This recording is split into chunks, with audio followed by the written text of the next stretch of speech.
Espíritu Santo. Amén. Jesús, luz verdadera que ilumina a todo hombre, luz que llega a este mundo. Nosotros sabemos que tú has venido de Dios al Padre para ser nuestro Maestro y que enseña los caminos de la verdad. Las palabras que oyen de ti son espíritu y son vida, pero ¿quién es digno de hacer el libro rompiéndose en Dios? Tú solo. Tú que diste tu tierra con nosotros y nos nombraste para Dios con tu sangre. Danos a conocer los misterios del reino de Dios y las inagotables riquezas de tu corazón. Descúbrenos los tesoros de la sabiduría y de la ciencia de Dios que en ti se ocultan.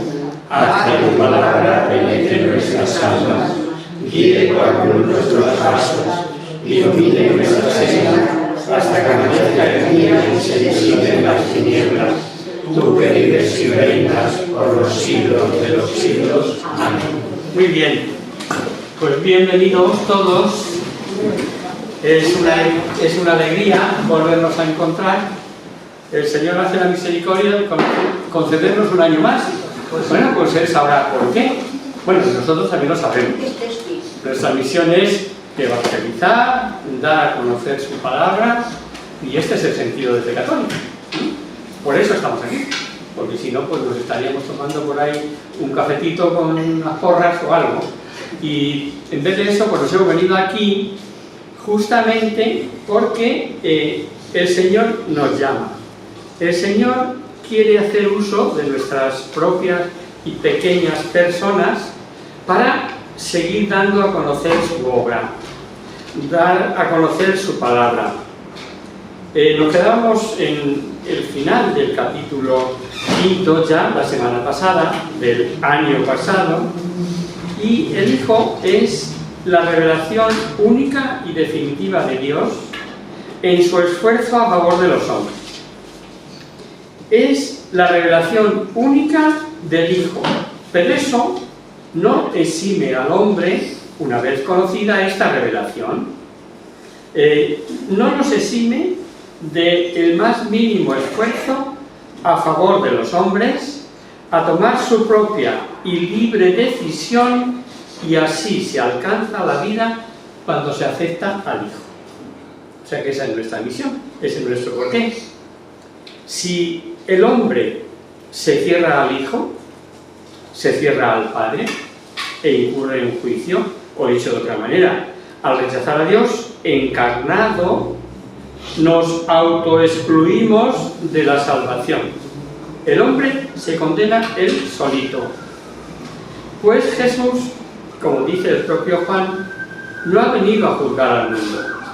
Y vemos, por lo que ya leímos el año pasado, la última semana que dimos la clase, que habla unas veces de la resurrección a la vida sobrenatural, del pecado a la gracia, que esto es, como yo digo, semanal, quincenal, mensual, diario, cada cual la periodicidad que se haya marcado en poner su contakilómetros o cero.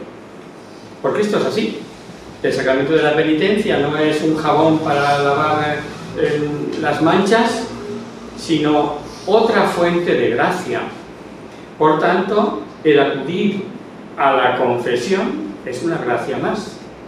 Y es una gracia que debemos intentar aprovechar, cada cual con la periodicidad que tenga costumbre, o con quien tenga costumbre de confesar, ¿no?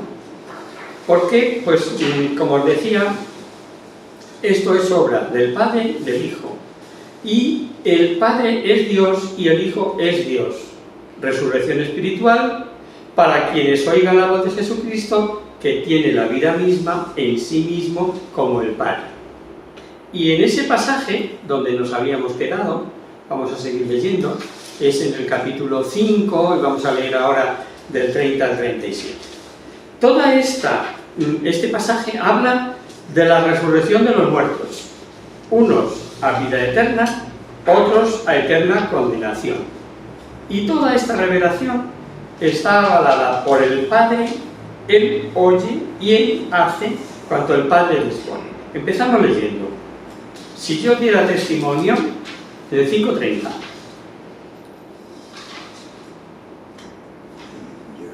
De Juan, ¿eh? San Juan. Que no puedo hacer nada. Si yo diera testimonio de mí mismo, mi testimonio no sería válido. Sí, sí. Otros Sigue, se sigue. dan testimonio de mí. Y yo sé que es válido el testimonio que da de mí. Vosotros mandasteis enviados donde Juan le dio testimonio de la verdad. No es que yo busque testimonio de un hombre, sino que digo esto para que os salvéis. Él era la lámpara que arde y alumbra, y vosotros quisisteis recrearos una hora con su luz. Pero yo tengo un testimonio mayor que el de Juan, porque las obras que el Padre me ha encomendado llevar a cabo, las mismas obras que realizo, dan testimonio de mí, de que el Padre me ha enviado. Y el Padre que me ha enviado es el que ha dado testimonio de mí. Vosotros no habéis oído nunca su voz, ni habéis visto nunca su rostro. Perfecto. Un testimonio definitivo para los judíos debería ser, y así lo decían ellos, la Sagrada Escritura. Y Jesús los remite a la Sagrada Escritura. Y les dirá que efectivamente, si creyesen a Moisés, creerían en Cristo. Seguimos leyendo, del 39 al 47. Vosotros investigáis las Escrituras, porque en ellas pensáis tener vida eterna, pues ellas precisamente son las que dan testimonio de mí. Sin embargo, no queréis venir a mí para tener vida. Gloria de origen humano no la acepto, pero yo os conozco. No tenéis en vosotros el amor de Dios. Yo he venido en el nombre de mi Padre, y no me recibís. Si viniera algún otro en nombre propio, a ese sí lo recibiríais. ¿Cómo vais a poder creer vosotros, que andáis aceptando gloria unos de otros, pero no buscáis la que viene del Dios único? No penséis que yo os voy a acusar ante el Padre. Ya hay quien os acuse, Moisés, en quien vosotros tenéis puesta la esperanza. Porque si creyerais en Moisés, también creeríais en mí, porque acerca de mí escribió él. Pero si no creéis en sus escritos, ¿cómo vais a creer? ¿Cómo vais a creer en mis palabras? Efectivamente, ya sabéis que el Pentateuco se atribuye a Moisés. Y Moisés escribió en Génesis el protoevangelio, ¿no? La promesa de la redención. Pongo perpetua enemistad entre ti y la mujer, ella aplastará tu cabeza, etcétera, etcétera, ¿no? Ya lo sabéis, ¿no?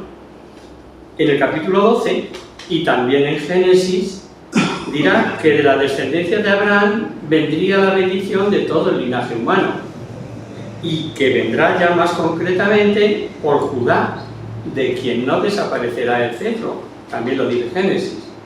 Mas aún recordemos que los judíos pidieron en el Sinaí no ver ni oír, a no ser por mediación de Moisés, y por lo que Moisés dijo.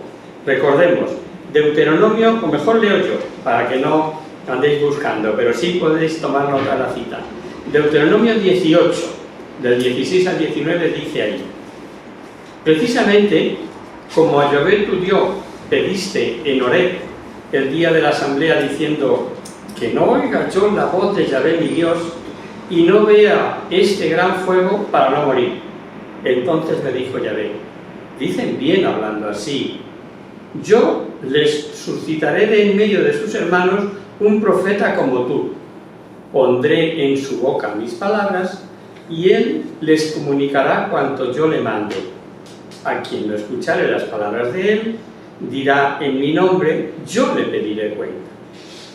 Jesús no les dice aprended las Escrituras, sino escudriñad las Escrituras, investigad, puesto que como Mateo, como Pablo, como ellos lo vieron bien clarito, ¿no? Moisés recibió de él y se puede saber de memoria las Sagradas Escrituras y estar en el error, como pasaba a los escribas y fariseos, por más que presumieran de saber y de calificar de malditos incluso a quienes no interpretaban como ellos. ¿Es que también vosotros habéis dejado engañar? Les dirá en esta ocasión. ¿Algún magistrado o fariseo ha creído en él? Pero esta gente que ignora la ley son unos malditos y se quedan tan frescos. Si no interpretáis como nosotros, estáis malditos. Caso calcado de cuantas sectas niegan hoy la divinidad de Jesús. ¿No te lo crees? Yo te lo digo, soy el que lo sabe bien, pues allá tú, ¿no? Y con todo esto, que era un prolegómeno de que nos había quedado ya del año pasado, o sea, una introducción al capítulo 6, nos quedábamos aquí justo el año pasado, porque con esto vamos a pasar ya al excepcional capítulo 6 de San Juan, como súper interesante, como todo Juan, claro. Y este capítulo 6 es conocido sobre todo por el discurso del pan de vida. Todavía recuerdo mi época de estudiante, la pregunta que nos hizo el profe acerca de ¿por qué Jesucristo instituyó la Eucaristía? Y me acuerdo que fuimos dando varias respuestas. Yo creo que todas correctas, pero él siempre decía, sí, ¿pero por qué? Para concluir justamente que Jesús lo había prometido y su palabra no puede fallar. ¿Dónde? Justamente en este capítulo 6 de San Juan, sin el cual difícilmente entenderíamos la institución de la Eucaristía. Si Jesucristo no fuese Dios, diríamos que con lo ocurrido en la sinagoga de Cafarnaúm, Jesús sufrió un gran fracaso oratorio humanamente hablando. Porque la cosa no era para menos. Decir que su carne es comida, su sangre bebida, y que el que no coma su carne o beba su sangre no vivirá feliz eternamente, y que si le comemos sí seremos felices porque Él nos resucitará, y que al comerle vivimos en Él, o sea, como asimilados por Él y Él en nosotros, etcétera, etcétera, como veremos. Pero antes unas advertencias. Todo lo dicho en Cafarnaúm por Jesús corresponde a un discurso, a dos, o es recogida doctrina por Juan, pero dicha en varias ocasiones. Bueno, en eso, como siempre decimos, andan los estudiosos. Y vale para los exegetas, los que examinan los textos al detalle, al punto y a la coma. A nosotros, si es en una como si es en dos, lo importante es la doctrina. ¿Que entonces por qué lo digo? Pues para que no nos tomen por ignorantes y cualquier listo por ahí, sea cura, protestante o ateo, nos intente liar. Tres partes podemos ver en este capítulo 6, y que precisamente estamos leyendo en las lecturas del Evangelio de las misas de diario, porque se está leyendo el capítulo 6 de Juan. Jesús multiplica panes y peces. Jesús camina sobre las aguas, igual que sobre tierra firme. Este era el Evangelio de ayer.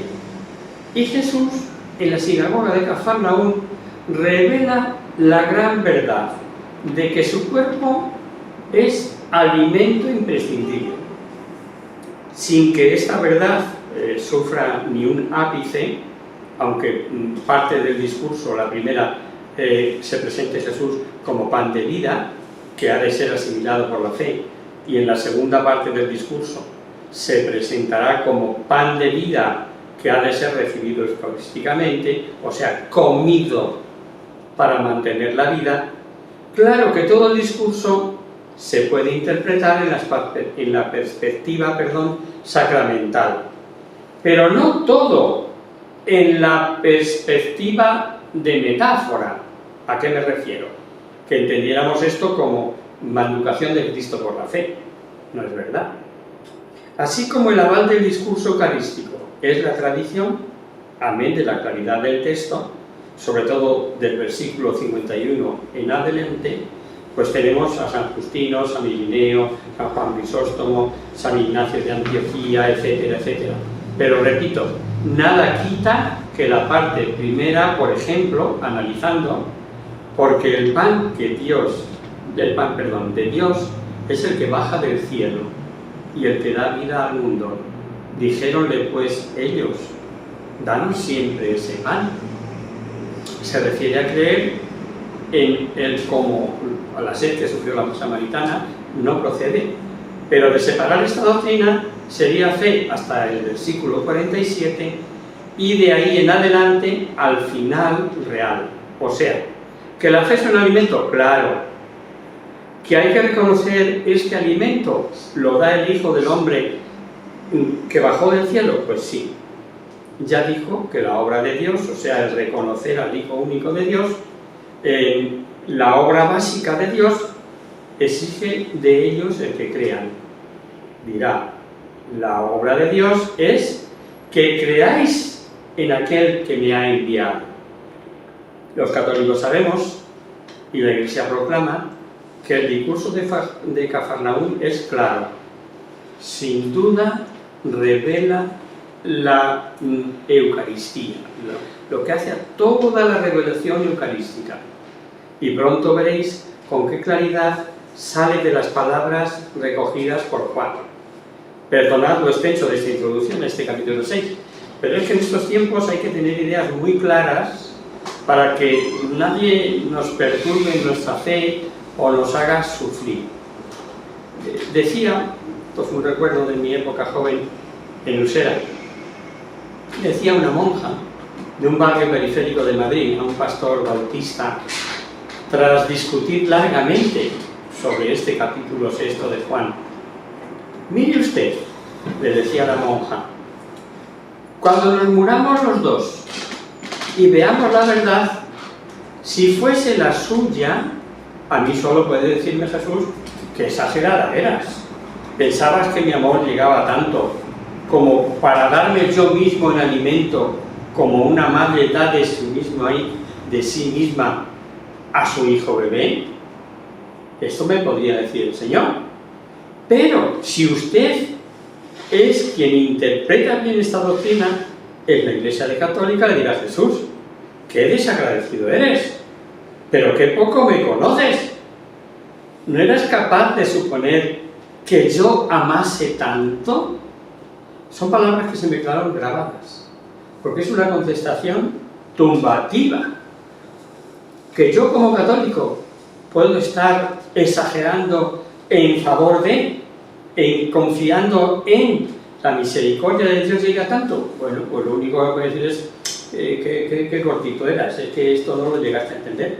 Pero y si esto es como lo está usted viendo, me va a decir que desagradecido eres, que poco me conocías, ¿no? Pero bueno, vamos ya con sumo respeto al 6º capítulo de San Juan. Vimos en su momento que los milagros escogidos por Juan son como avales, como garantías para que creamos. Y Juan sabe de la profundidad, de la grandeza del misterio eucarístico y lo dura que esa verdad iba a resultar a muchos.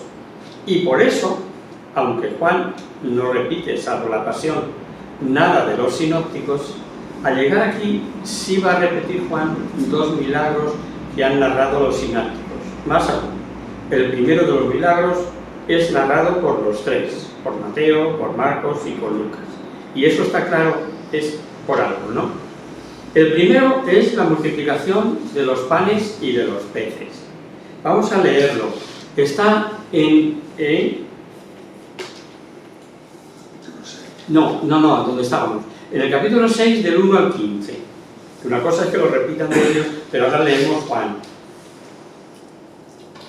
Después de esto partió Jesús al otro lado del mar de Galilea, de Tiberíades, y le seguía una gran muchedumbre, porque veía los milagros que hacía con los enfermos.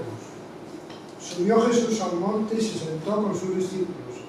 Estaba cerca de la Pascua, la fiesta de los judíos.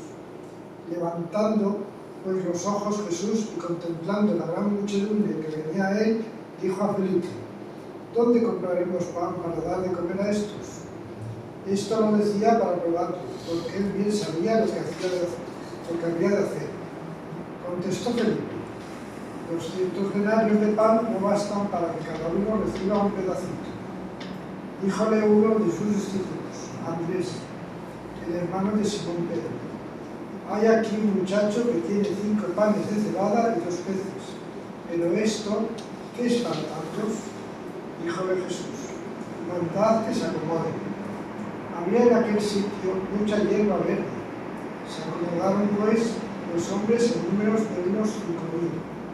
Tomó entonces Jesús los panes y, dando gracias, dio a los que estaban recostados e igualmente a los que estaban de los peces, cuantos quisieron. Así que se saciaron, dijo a los discípulos: recoger los pedazos que han sobrado para que no se pierdan. Lo recogieron y llenaron 12 cestos de fragmentos que de los 5 panes de cebada sobraron a los que habían comido. Los hombres, viendo el milagro que había hecho, decían: verdaderamente este es el profeta que ha de venir al mundo. Y Jesús, conociendo que iban a venir para arrebatarle y hacerle rey, se retiró otra vez al monte él solo. Él solo. Respecto a lo narrado por los sinópticos, Juan aporta detalles importantes, tanto doctrinales como de valor histórico, como que se dirigió a Felipe, y como que Andrés fue quien dijo que un chico tenía 5 panes y 2 peces. Y sobre todo, Juan advierte que Jesús sabía bien lo que iba a hacer, pero que lo hizo para probarles, y que estaba cerca la Pascua. ¡Qué detalle!, ¿no? ¿No estarás ya preparando la doctrina del gran milagro de convertir el pan y el vino como eje de la Pascua de la Nueva Alianza? Felipe, no sé si por simplón, o porque una tradición dice que fue comerciante, o tal vez porque era de por allí, no sabemos, ya lo sabemos, que era de Betsaida. ¿A quién mejor preguntar dónde podían adquirir tanto pan como haría falta? Claro, que en ese caso también se podía haber dirigido a Andrés o a Pedro, que ya leímos en el capítulo 1 que eran de allí igualmente. El caso fue que el pobre Felipe quedó pues de entrada desorientado, y te suelta así como a bulto 200 denarios, así como 200 sueldos, no bastan. Un detalle también de valor histórico, y es que diga Andrés, hermano de Simón Pedro.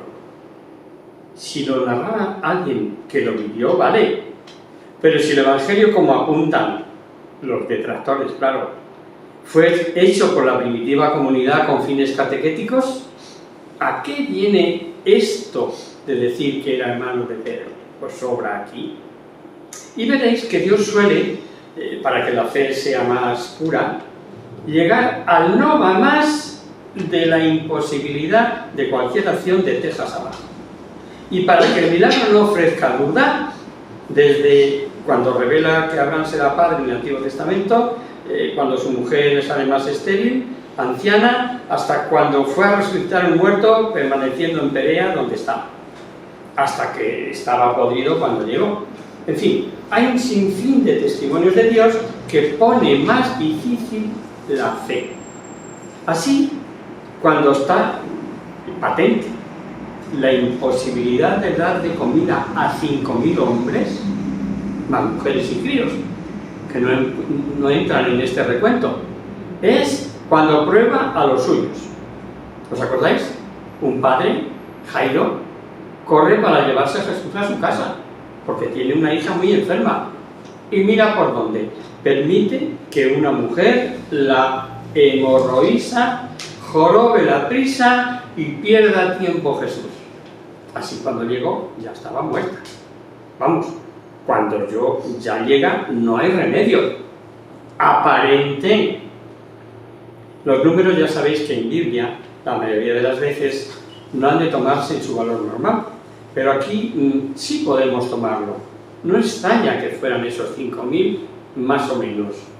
El procurador Félix, del año 50-60 después de Cristo, supo que un pseudo-mesías había congregado en el desierto a 30.000 peregrinos hacia el monte de los Olivos.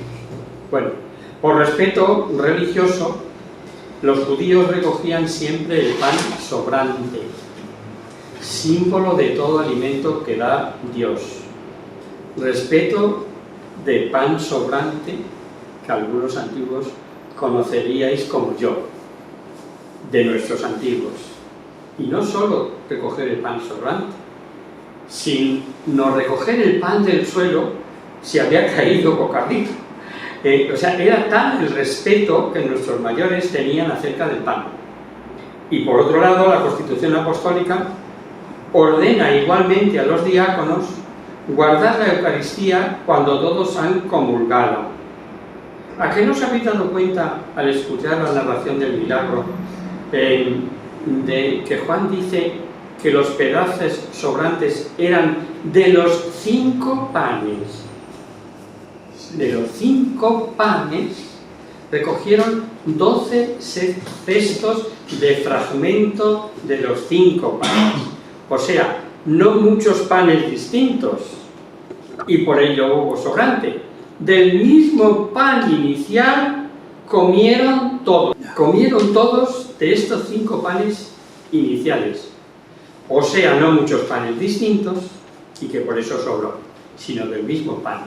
Y no extraña que Pablo, escribiendo a los Corintios, diga que uno solo es el pan, y nosotros, aunque somos muchos, formamos un solo cuerpo al compartir el mismo pan.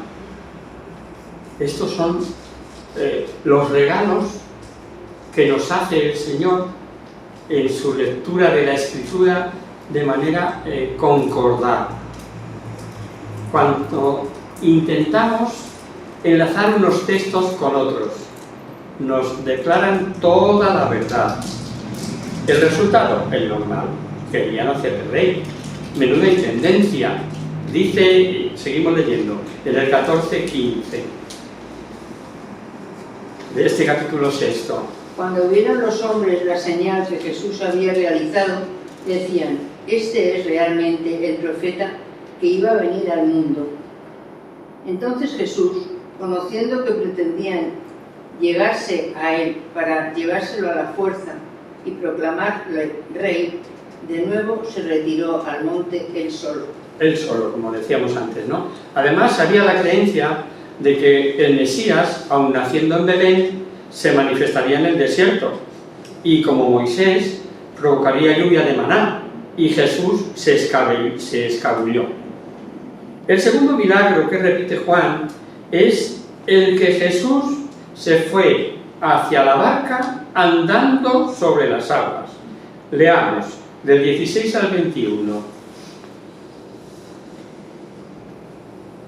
Cuando llegó la tarde, bajaron sus discípulos al mar, y subidos en una barca se dirigían hacia el otro lado del mar, hacia Cafarnaúm. Ya se había hecho de noche, y Jesús todavía no se había reunido con ellos. El mar estaba agitado por el fuerte viento que soplaba. Cuando habían remado ya unos 25 o 30 estadios, ven a Jesús caminando sobre el mar y acercándose a la barca, y tuvieron miedo. Pero él les dice: soy yo, no tengáis miedo. Querían pues recogerlo en la barca, pero la barca atracó inmediatamente en el lugar a donde se dirigían. Os podéis imaginar el miedo, el cague de los discípulos que le ven andando, que viene. Bueno, pues Mateo, el que narra este milagro, nos cuenta que Pedro se lanza al agua, y ya sabemos que terminó con ese señor sálvame. Muy listillo él y muy fuerte, se creyó que podía andar sobre el agua y le vacila la fe y se va para el fondo, como nos hubiera pasado a cualquiera, ¿no? Y la reacción de Jesús, muy de Pedro. Yo a Pedro, me habréis oído en alguna ocasión, le llamo en nombre ascensor, cariñosamente, porque tan pronto está aquí. No me lavarán la cabeza. Y segundo siguiente, si es eso, hasta lo que sea, ¿no? Ese es Pedro, ¿no? Pero Juan, al repetir estos milagros, solo busca preparar al creyente, porque lo que Jesús va a revelar es difícil de creer, y solo puede aceptarse porque es Jesucristo quien nos lo dice, y aún así veremos que resulta ser dura doctrina para muchos. Juan quiere que nos demos cuenta de que quien puede dar alimento a 5.000 en descampado, igual puede darlo a todo el mundo. y de demostrar que Jesús está por encima de todas las leyes de la naturaleza, de la gravitación, de la materia, y anda sobre el agua, pues como si fuera sobre la tierra, que puede convertir el pan y el vino en su cuerpo, que puede estar sacramentalmente presente aquí o allá, en este sagrario o en aquel otro, de Madrid o de cualquier punto del mundo. Y como la doctrina que va a recoger de Jesús, decíamos, es elevadísima, y como Dios es amor, y difícilmente el hombre es capaz de digerir tanto amor, Juan nos prepara con estos dos milagros. Aunque la gente fue en busca de Jesús y se extrañaban de verle en Cafarnaúm, hemos de pensar que, por supuesto, estaría abarrotada la sinagoga. La controversia con Jesús, de si Moisés le dio el pan del cielo, etcétera, etcétera, que vamos a leer, debió de ser con las autoridades. Y fijaos que Juan dice que murmuraban los judíos. Y generalmente sabemos que cuando se habla de los judíos eran las autoridades judías. Vamos a leerlo. Ya del capítulo 6 leemos del 22 al 27. Al otro día la muchedumbre que estaba al otro lado del mar echó de ver que no había sino una barquilla y que Jesús no había entrado con sus discípulos en la barca, sino que los discípulos habían partido solos. Pero llegaron a Tiberíades barcas cerca del sitio donde había comido el pan, después de haber dado gracias al Señor. Y cuando la muchedumbre vio que Jesús no estaba allí, ni sus discípulos tampoco, subieron en las barcas y vinieron a Cafarnaúm en busca de Jesús. ¿Más? Sí, hasta el 27. Habiéndole hallado al otro lado del mar, le dijeron: Rabí, ¿cuándo has venido aquí? Les contestó Jesús y dijo: en verdad os digo, vosotros me buscáis no porque habéis visto los milagros, sino porque habéis comido los panes y os habéis saciado. Procuraros no el alimento perecedero, sino el alimento que permanece hasta la vida eterna, el que el Hijo del Hombre os da, porque Dios Padre le ha sellado con su sello. Estos dos últimos versículos son, si no los más importantes, sí los que tenemos que tener en cuenta. Cuando dice, primero les echa un poquito la bronca, ¿no? Ya sé por qué habéis venido, os ha salido el pan gratis. Y menudo bocadillos que os habéis preparado. No. A continuación dice esto: y os habéis saciado. Procuraos no el alimento perecedero, sino el alimento que permanece hasta la vida eterna, el que el Hijo del Hombre os da, porque Dios Padre le ha sellado con su sello. Primero, como digo, les echa en cara su torcida intención, y Jesús inicia la enseñanza y dice lo importante, que es obrar por otro alimento superior, el que permanece hasta la vida eterna. Sin duda que testigos de lo que había hecho Jesús piensan en que puede fabricar ese otro alimento y piden, pero no sin antes, como es su costumbre, exigir una señal que demuestre ser superior a Moisés. No te lo pierdas, es que no dan una punta sin hilo. Vale, es que nos parece el asunto muy bien. Pero primero tenemos que ver que eres tú más que Moisés. Cuando Jesús dice que comieron sí del maná, pero que murieron, y en cambio el alimento que Él promete, lo da el Padre que baja del cielo y que da la vida, es cuando les dice, pues danos de ese pan. Seguid leyendo, del 28 al 34. Ellos le dijeron: ¿qué hemos de hacer para hablar las obras de Dios? Jesús les respondió: la obra de Dios es que creáis en quien Él ha enviado. Ellos entonces le dijeron: ¿qué señal haces para que viéndola creamos en ti? ¿Qué obras realizas? Nuestros padres comieron el maná en el desierto, según está escrito: pan del cielo les dio a comer. Jesús les respondió: en verdad os digo, no fue Moisés quien os dio el pan del cielo, es mi Padre el que os da el verdadero pan del cielo. porque el pan de Dios es el que baja del cielo y da la vida al mundo. Entonces le dijeron: Señor, danos siempre de ese pan. Señor, danos siempre de ese pan. Antes de seguir, fijaros en el comienzo de lo que nos acaban de leer, por lo que decíamos antes, que la obra básica que Dios exige de ellos es, lo ha dicho al principio, que creáis en aquel que Él ha enviado. Diga lo que diga. Creer con entrega. Creer con todas las consecuencias. No quedarse en creer que era un profeta más. Y bien lo debieron entender cuando exigían nuevos milagros. Lo que debía ser una manía o una obsesión, a juzgar por la palabra de Pablo, que advierte que los judíos piden milagros. Era algo así como decía Jesús: Moisés, durante 40 años, dio pan del cielo. Y no exigía, como tú, entrega total, fe total. ¿Cómo vamos a entregarnos a ti? Y Jesús les declara, o les desbarata, el falso razonamiento. No fue Moisés, sino su padre. Y ahora lo extraño, categóricamente dice: yo soy.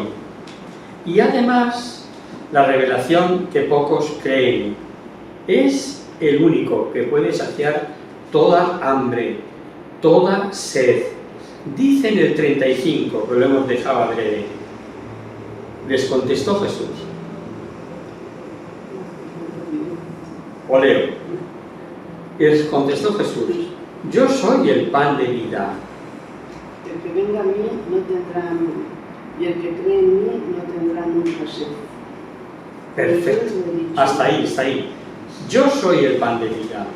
El que viene a mí no tendrá ya más hambre, y el que cree en mí jamás tendrá sed. ¿Creemos esta verdad, queridos amigos? Los grandes santos, sí. Y si sabéis del Nuevo Testamento, pues tenemos a Mateo dejándolo todo, a Pablo lo que antes le seducía lo considera como basura, Zaqueo que le puede la avaricia y quiere verlo allí desde el sicomoro, le dice: Zaqueo, baja del árbol, y la mitad de los pobres restituye, la ley pedía la mitad, él da 4 veces. San Juan Pablo II no se cansaba de repetir: Él solo es camino, verdad y vida. Y la sorpresa fue fenomenal. A raíz de estas palabras, ¿qué viene? La murmuración. Seguimos leyendo. 6, 41, 42. Entonces los judíos se pusieron a murmurar de él, porque había dicho: yo soy el pan bajado del cielo. Y decían: ¿acaso no es este Jesús, el hijo de José, de quien nosotros conocemos el padre y la madre? Pues ¿cómo dice ahora: yo he bajado del cielo?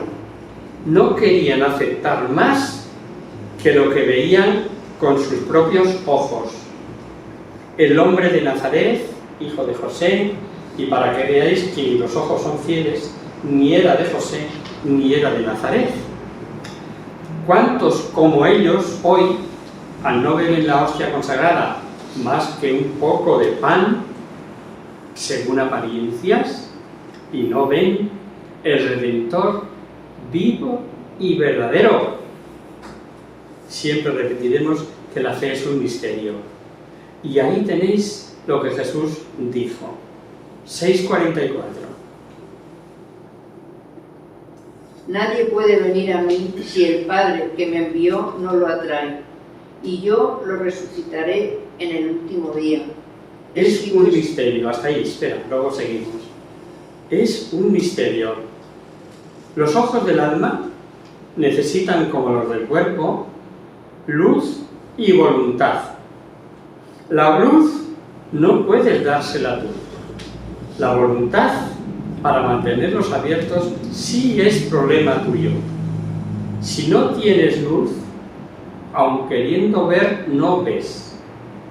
Pero si te dan luz y tú los cierras, tampoco ves. La luz de Dios la da Dios. Los ojos has de abrirlos tú. nadie viene a mí si, amigo, pero si tú no tienes. Así se explica que aun siendo la fe una virtud teologal, Jesús alabe la fe del centurión o de la cananea y censurase la poca fe de sus apóstoles y llame incrédula a aquella generación de los judíos. Y a partir de aquí, queridos amigos, comienza a repetir de diversas maneras y formas que Él era el pan de vida, que quien coma de este pan vivirá eternamente. Y lo más difícil de creer, que ese pan es su propia carne. Leámoslo, del 48 al 51. Y con esto nos vamos a quedar aquí. Yo soy el pan de la vida. Vuestros padres comieron el maná en el desierto y murieron. Este es el pan que baja del cielo, para que quien lo coma no muera. Yo soy el pan vivo bajado del cielo. Si uno come este pan, vivirá para siempre. Y el pan que yo le voy a dar es mi carne para la vida del mundo. Y los judíos se tapan los oídos, dice, pero ¿cómo dice? ¿Cómo puede este? Y dice, dispersaban, disputaban entre sí los judíos, ¿cómo puede este darnos a comer su carne? Deberes para toda la semana. Reflexión a la que estamos obligados. ¿Por qué? Pues porque ahora, a partir de este momento, en este capítulo 6 de Juan, se nos desvelan misterios insondables que si no es con la luz que Dios nos dé a nuestras pobres cabecitas en la fe, no podemos entenderlo. Bueno, no lo entenderemos jamás. Es palabra de Dios. Pero lo aceptamos o no lo aceptamos por fe. Y de esa resolución dependerá nuestro actuar. Lo vais a ver que con ellos, con los discípulos, pasa lo mismo. Pero esto ya lo veremos, si Dios quiere, el próximo lunes. ¿Vale? Venga, pues lo dejamos aquí.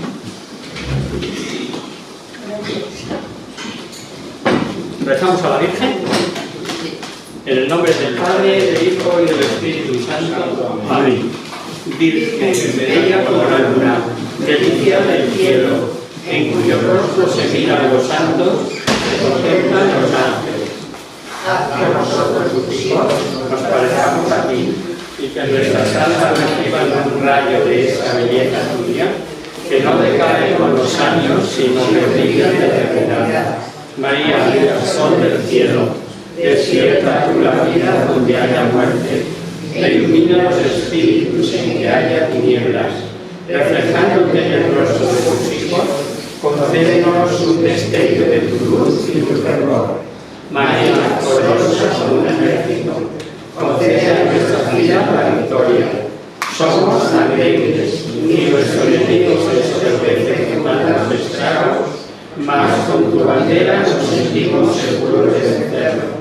Él reconoce el poder de tu bien y teme la majestad de tu mirada. Sálvanos, María, bella como la luna, única como el sol, temible como un ejército ordenado, levantado en pie de guerra, no por el odio, sino por la llama del amor. Pues hasta luego, si Dios quiere.